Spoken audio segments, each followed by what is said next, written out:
अल्हम्दुलिल्लाहिल अलीय्यिल अल्लाम वस्सलातु वस्सलामु अला रसूलिही सय्यिदिल अनाम व अला आलिही व अस्हाबिही व अहले बैतिहिल इज़ाम। अम्मा बाद फ़क़द क़ालल्लाहु तबारक व तआला फ़िल क़ुरआनिल मजीद वल फ़ुरक़ानिल हमीद। फ़अऊज़ु बिल्लाहि मिनश शैतानिर रजीम। बिस्मिल्लाहिर रहमानिर रहीम। क़ुल बिफ़ज़्लिल्लाहि व बिरहमतिही फ़बिज़ालिका फ़लयफ़रहू व हुवा ख़ैरुम मिम्मा यजमऊन। आमन्तु बिल्लाहि सदक़ल्लाहुल अलीयुल अज़ीम व बल्लगना रसूलुहुन नबियुल अमीनुल मतीनुर रऊफ़ुर रहीमुल करीम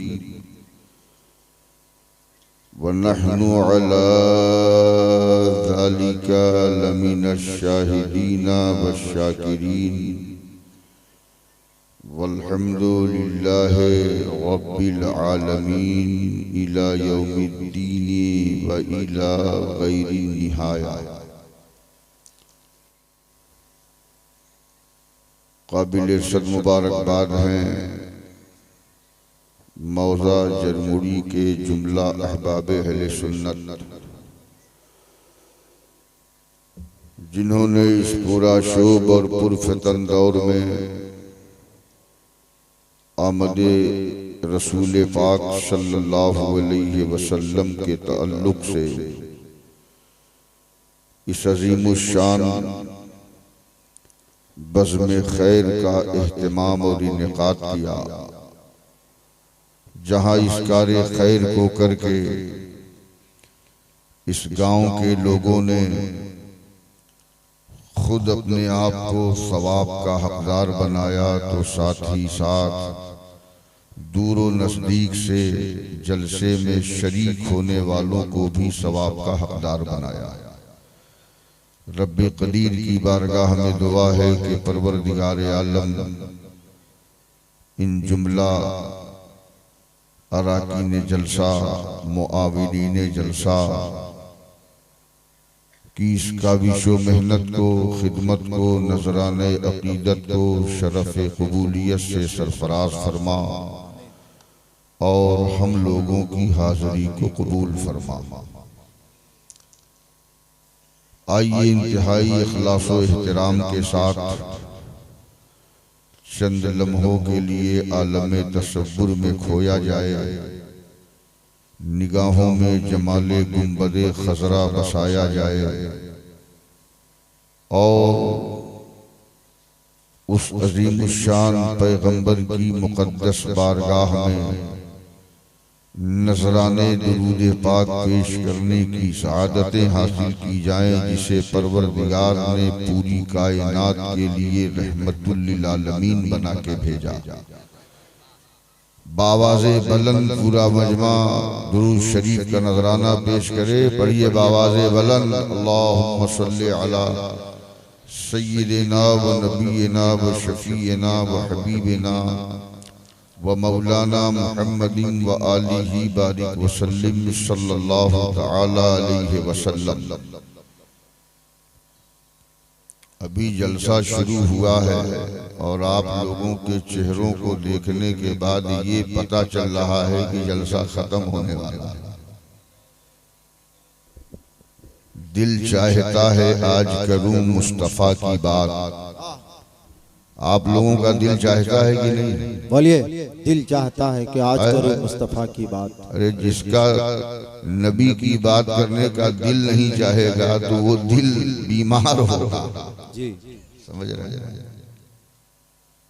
दिल चाहता है आज करूं मुस्तफा की बात, अजी सुनने के बाद ऐसा लगे है खुदा की बात। सुभान अल्लाह। सुनने के बाद ऐसा लगे है खुदा की बात, और मिल जाए जिसके जिक्र से दिल को करारो चैन। वाह। मिल जाए जिसके जिक्र से दिल को करारो चैन, तो जिक्र जमाना छोड़ो, करो मुस्तफा की बात। सुभान अल्लाह सुभान अल्लाह। जिक्र जमाना छोड़ो, करो मुस्तफा की बात। करो मुस्तफा की बात। और चेहरा छुपा लिया है कमर ने हिजाब में। कमर कहते हैं चाँद को, हिजाब कहते हैं पर्दे को।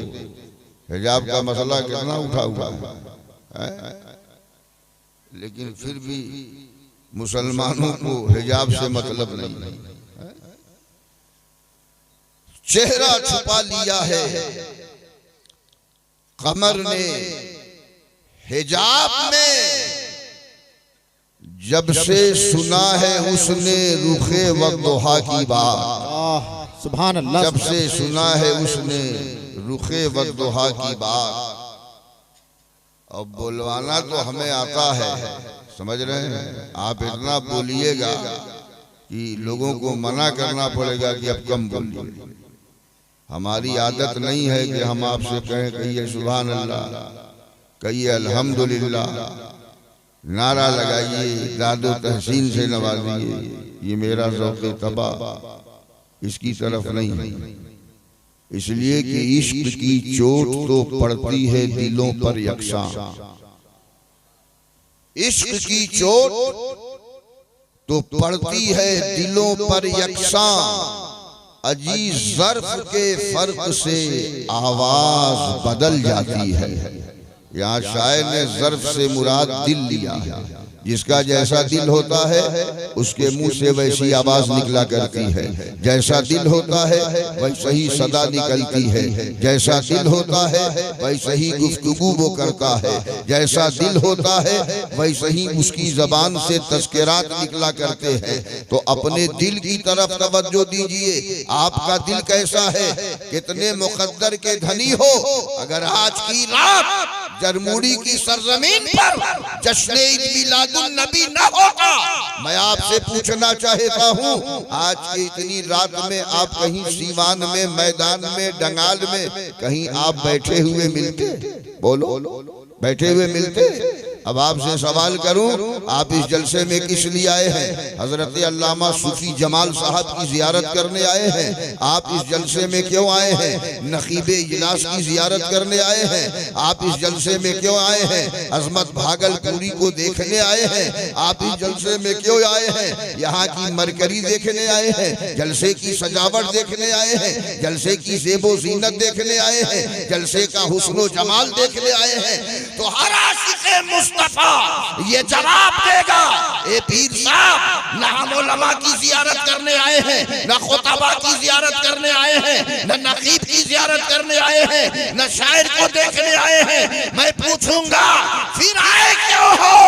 तो हर आशिक़े मुस्तफा जवाब देगा, हम अपने नबी का जिक्र सुनने आए। वाह वाह, नारे तकबीर लगाइए लगाइए। या रसूल अल्लाह, या रसूल अल्लाह, जिंदाबाद।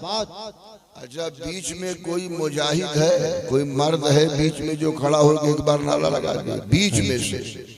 नहीं कहिए मत बीच में, हम देखना चाहते हैं कोई मर्द है कि नहीं। जी जी, कोई नहीं है। अरे नारा लगाने में इतना सोचना पड़ता है, बीच में कोई खड़ा होकर नारा नहीं लगा सकता। माशाअल्लाह, ये साबित कर रहे हैं, बता रहे हैं अपने आप को। आपको तुम गुलामाने अबू बकरो उमर हो यारो। अच्छा, अरे जवाब तो दो बुलंद आवाज से। कोई नारा लगाता है, नारे तकबीर तो अल्लाह अकबर तो कहो बुलंद आवाज से। वाह, जिंदाबाद, वाह, माशाअल्लाह। तुम गुलामाने अबू बकर उमर हो यारो, अपने असलाफ की रूहों को परेशान न करो। अरे जिनके नारों से लरसता था शबिस्ताने वजूद उन बुजुर्गों को मज़ामीर पे रक्षा न करो। आप बज़्म रसूल में आए हो तो आप इस अंदाज में बैठो, नबी के दीवाने को देखने की जरूरत पड़ती है, बताने की जरूरत पड़ती है कि ये नबी का दीवाना है। रबीउल अव्वल शरीफ का महीना था, समझ रहे हो।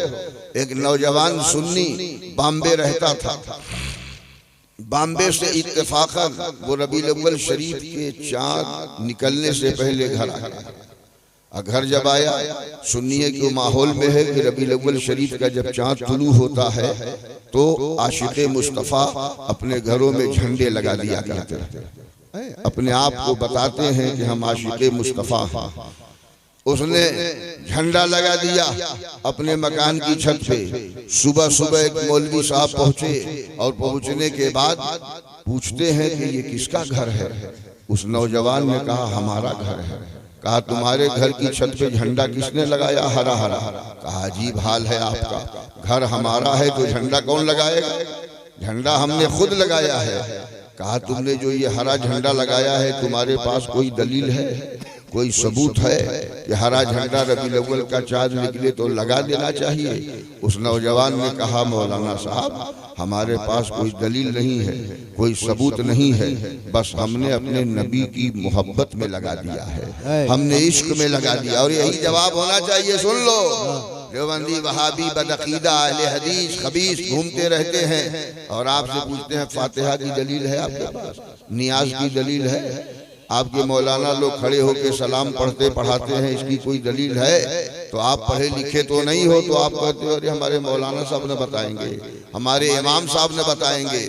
अकीदा पुख्ता इसे कहते हैं किसी मोड़ पर, किसी मंजिल पे जब बदअकीदा आपके अकीदे के मुताबिक कोई इख्तिलाफ करता है, कोई चिमगोई करता है और कोई उंगली उठाता है तो आप उन बदअकीदों को फौरन जवाब दिया करो। तुम हमसे दलील मांगते हो, बस हमारे पास यही दलील है कि हमारे उलमा ने बताया है, यही हमारी दलील है। हमारे मशाइख ने हमें बताया है, यही हमारी दलील है। हमारे असलाफ ने करके दिखाया है, हमारी यही दलील है। और मज़ीद तुम्हें मालूमात हासिल करनी है तो चलो हमारे उलमा की बारगाह में चलो। वही सुन्नी नौजवान ने जवाब दिया, ए मौली साहब हम पढ़े लिखे नहीं हैं। मौली साहब ने कहा किसी किताब में देखा, किसी किताब में पढ़ा कि रबीउल अव्वल का चाँद निकले तो घर में झंडा लगा दिया जाए। उस नौजवान ने कहा हम पढ़े लिखे नहीं हैं तो किताब कैसे पढ़ेंगे? बस नबी की मोहब्बत में आमद मुस्तफ़ा का महीना है, ईद मिलादुन नबी का चाँद निकला है, हमने झंडा मोहब्बत रसूल में लगा दिया है। बात आई चली गई। इलेक्शन का जमाना आया, एक आदमी ने दौड़ के बताया, मौली साहब ने कहा ऐसा करो तुम झंडा अभी इसको उतार देना। कहा ए मौली साहब कान खोल करके सुन लो, जो झंडा नबी के इश्क में लगा दिया गया है वो झंडा अब उतारा नहीं जाएगा। आप चाहे कितनो दलील दीजिए, कितनो हमको सुनाइए, हम आपकी एक भी बात मानने वाले नहीं हैं। इलेक्शन का दौर आया, एक नौजवान आया, उस नौजवान के पास कहा सुनो तुझे पता नहीं है जो मौली साहब तुम्हारा इस्लामी झंडा रबीउल अव्वल के महीने में जो तुमने अपने मकान की छत पे लहराया था उसे उतरवाने के लिए आए गए थे, तुमसे दलील मांग रहे थे, किताबों का सबूत मांग रहे थे, तुमने उतारा नहीं, तुमने उनकी बात मानी नहीं। लेकिन आज जाके उनसे पूछो, उन्होंने अपने मकान की छत पे जनता दल का झंडा लगाया है, जनता दल पार्टी का झंडा लगाया है। जाके उनसे पूछो कि ये किस किताब में लिखा है। नौजवान सुबह सुबह पहुंचता है, दस्तक देता है, मौली साहब दरवाजा खोल के बाहर निकलते हैं, पूछते हैं कौन हो? कहा वही नौजवान हूँ जिसका झंडा उतरवाने आप आए थे रबीउल अव्वल शरीफ के महीने में, मैं आपसे मिलने आया हूँ, कुछ बात करनी है। कहा मौली साहब बताइए पहले ये मकान किसका है? कहा मकान मेरा है। कहा जनता दल पार्टी का झंडा आपके मकान की छत पे किसने लगा दिया? कहा हमने लगा दिया। कहा क्यों लगाया? कहा हम पॉलिटिकल मैन आदमी हैं, हम राजनीति और सियासत से ताल्लुक रखते हैं, इसलिए हमने झंडा लगा दिया। उस नौजवान ने कहा बस यही सबूत लेने आया हूँ कि ये झंडा जो आपने लगाया है पार्टी का किस किताब में लिखा है, हमको किताब दिखा दीजिए।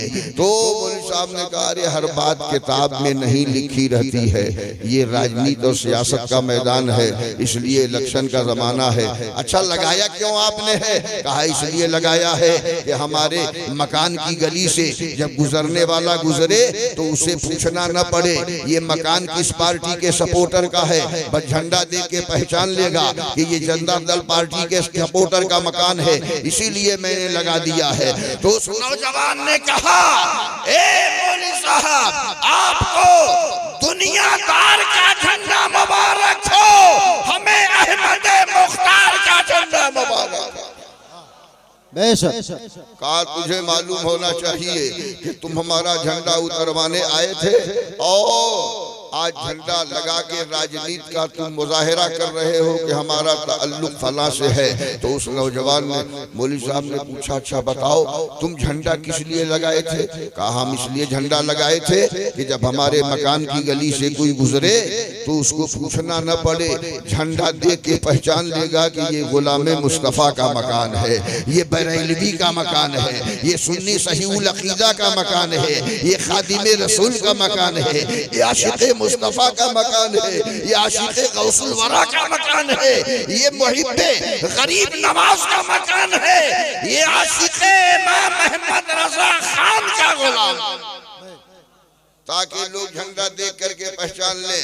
इसलिए मैं आपसे पूछना चाहता हूं कि आप पूरी जिम्मेदारी और वफादारी के साथ बैठिए और इस अंदाज से बैठिए कि अब कोई आने वाला ये न पूछे ये कौन लोग बैठे हैं, किस लिए बैठे हैं। हर आने वाला आपकी कैफियत देख करके, आपका अंदाजे मोहब्बत देख करके, अंदाजे करीना देख करके, अंदाजे इश्क देख करके उसे पूछने की जरूरत न पड़े। अंदाजे मोहब्बत दीवाने का बता दे क्या पूछ रहे हो, ये अंदाज जो देख रहे हो ये अंदाज दीवाने मुस्तफ़ा का अंदाज है, ये अंदाजे करीना आशिक़ मुस्तफ़ा का अंदाज है। इस अंदाज से बैठो कि आपको देख करके दुनिया कह दे ये गुलामाने मुस्तफ़ा की जमात।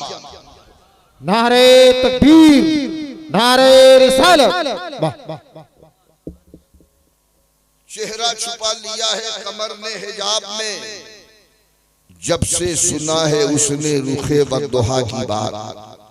मक्का समात कीजिए कि तलवा में उनके जलवा है कुल कायनात का। तलवा जिस्म के सबसे निचले हिस्से का नाम तलवा। तलवा में उनके जलवा है कुल कायनात का। अब आपको मिसाल से यूं समझा दूं, शबे मेराज है, आसमान की दुनिया का सफर मुस्तफ़ा जाने रहमत सल्लल्लाहु अलैहि वसल्लम कर रहे हैं। नबी पहले आसमान पर, नबी का तलवा ऊपर, पहला आसमान नीचे, नबी दूसरे आसमान पर, नबी का तलवा ऊपर, दूसरा आसमान नीचे, नबी तीसरे आसमान पर, नबी का तलवा ऊपर, तीसरा आसमान नीचे, नबी चौथे आसमान पर, नबी का तलवा ऊपर, चौथा आसमान नीचे, नबी पांचवे आसमान पर, नबी का तलवा ऊपर, पांचवा आसमान नीचे, नबी छठे आसमान पर, नबी का तलवा ऊपर, छठा आसमान नीचे, नबी सातवें आसमान पर, नबी का तलवा ऊपर, सातवां आसमान नीचे, नबी अर्शे आज़म पर, नबी का तलवा ऊपर, अर्शे आज़म नीचे। सुभान अल्लाह, सुभान अल्लाह। तो तलवा में उनके जलवा है कुल कायनात का। तो खैरी बयां हो कैसे रुखे मुस्तफ़ा की बात। जब नबी के तलवा का जवाब नहीं है, नबी के तलवा की मिसाल नहीं है, नबी के तलवा की नजीर नहीं है, तो जब नबी का तलवा ऐसा है तो नबी का जलवा कैसा हो। नबी का जब तलवा ऐसा है तो नबी का जलवा कैसा होगा। उस नबी के मानने वाले आप हजरात हो तो आप अकीदतमंदी के साथ बैठिए ताकि हमारा बैठना, हमारा सुनाना, आपका सुनना अल्लाह की बारगाह में कबूल हो जाए। अब आइए जिस आयत करीमा की तिलावत का मैंने शरफ हासिल किया, उस आयत करीमा का तर्जमा थोड़ी सी तफसीर बयान कर दूं, तकरीर इख्तिताम पजीर हो जाए। अल्लाह ताला ने इरशाद फरमाया, कुल बिफज़लिल्लाहि व बिरहमतिही फबिज़ालिका फलयफ़रहू। ए महबूब आप फरमा दीजिए कि जब तुम्हें अल्लाह का फजल मिल जाए, अल्लाह की रहमत मिल जाए, तो इस अता पर, इस जूदो सखा पर, इस करम नवाजी पर अब तुम्हारी ईमानी जिम्मेदारी ये है कि फबिज़ालिका फलयफ़रहू, तुम उस पर अपनी खुशियों का मुजाहिरा करो, अपनी शादमानी का इजहार करो, अपनी खुशियों का इजहार करो। अब आइए तफसीर की किताबों को देखिए कि यहाँ फजल से मुराद क्या है, यहाँ रहमत से मुराद क्या है। आयत करीमा में जो अल्लाह ताला ने फरमाया है, मुफस्सिरीन किराम फरमाते हैं यहाँ फजल से मुराद ज़ाते मुस्तफ़ा, फजल से मुराद ज़ाते मुस्तफ़ा और रहमत से भी मुराद ज़ाते मुस्तफ़ा।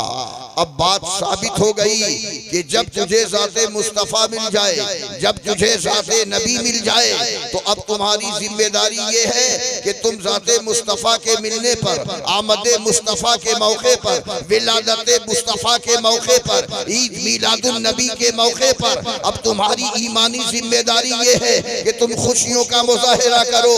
यही तो अहले सुन्नत वल जमात का प्लेटफार्म है कि हम जब ईद मीलादुन नबी का महीना आता है, हम अपने गांव की गलियों को सजाते हैं, हम कस्बे को सजाते हैं, हम शहरों को सजाते हैं, हम घरों को सजाते हैं, बज़्म कुरान खानी का इनेकाद करते हैं, मीलाद खानी की महफिलें मुनक़िद करते हैं और दुनिया को बताते हैं कि कुरान में जो परवरदिगार ने फरमाया अल्लाह का फज़ल तुम्हें मिल जाए, खुदा की रहमत तुझे मिल जाए, तो अब तुम्हारी ईमानी जिम्मेदारी है कि तुम खुशियों का मुज़ाहिरा करो।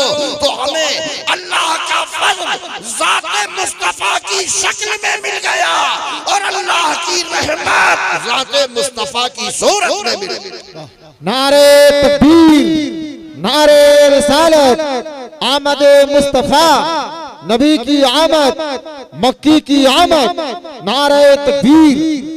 अब आपको आओ अरब का पसे मंजर पेश करूं। मेरे आका तशरीफ नहीं लाए थे, अभी मेरे नबी की मुकद्दस विलादत नहीं हुई थी, अभी पैगंबर इस्लाम का पवित्र जन्म नहीं हुआ था, अभी प्यारे आका की बेसत नहीं हुई थी। वही अरब है जहाँ जहालत चरम सीमा पे है, वही अरब है जहाँ फिस्को फुजूर का बाजार गर्म है, वही अरब है जहाँ जुल्म सितम के शोले भड़क रहे हैं, वही अरब है जहाँ इंसानियत मर चुकी है, वही अरब है जहां मानवता ने दम तोड़ दिया है, वही अरब है जहां मनुष्यता का जनाजा उठा दिया गया है, वही अरब है जहां कुफ्र शिर्क की घनघोर घटाएं छाई हुई है, वही अरब है जहां चांद के अंदर रोशनी देखी उसे खुदा तस्लीम कर लिया, सूरज की किरणों को देखा वही सर झुकाने लगे, लोहे के अंदर ताकत देखी वही सर झुका दिया, दरिया की मौजों के अंदर ताकत देखी उसी को खुदा मान लिया। जी ये हाल था जहालत और गुमराही का।